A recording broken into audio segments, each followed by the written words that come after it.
This is a modern day story of David. David was a short and unassuming person, not athletic, no degree framed on the wall, no title that turned heads.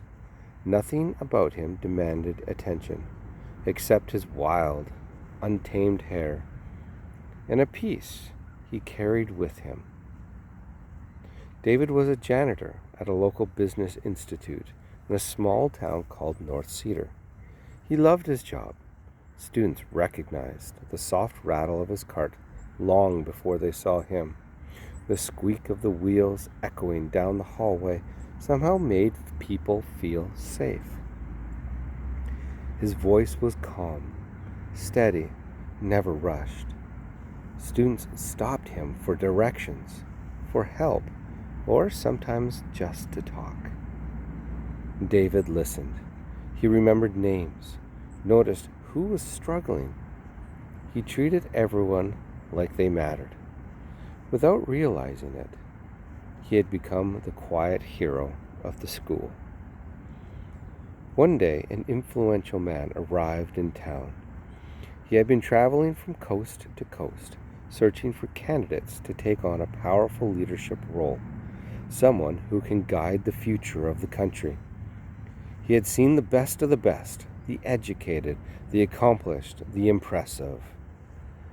When he arrived at North Cedar, the mayor invited him to lunch.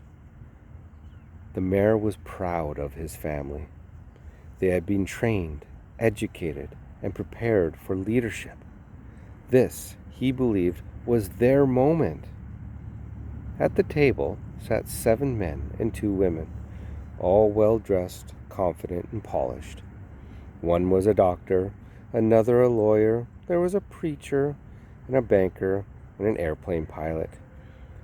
Each spoke eloquently about vision, strategy, and influence. Their resumes were flawless. The man listened carefully. Then his eyes drifted to a family photo on the wall. One person was missing. Who is that?" he asked. The mayor glanced over, almost embarrassed. "Well, that's my youngest son," he said. He's nothing special, just a janitor at a business school. Nothing important." The man paused. Bring him to me, please." They waited as one of David's brothers made the phone call.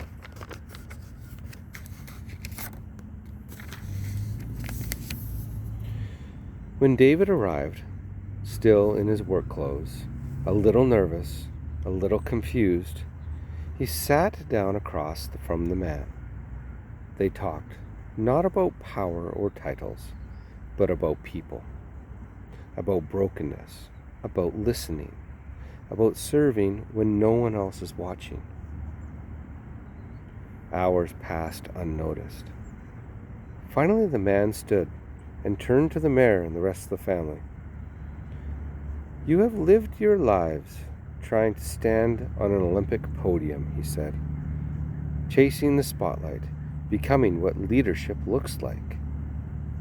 He looked back at David. "But you missed what leadership is," he continued. "You learned how to speak loudly. He learned how to listen. You learned how to lead from above.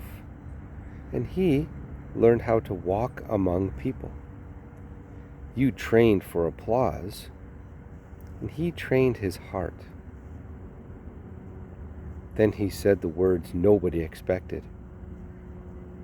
"David will be our new leader, not because he is your son or your brother, but because he understands what God desires." David didn't rise to power that day. Power welcomed David. The scripture used was 1 Samuel 16, verse 7. "But the Lord said to Samuel, 'Do not consider his appearance or his height. The Lord does not look at things people look at. People look at the outward appearance, but the Lord looks at the heart.'" May your life echo Jesus, so the broken and the poor can hear his love.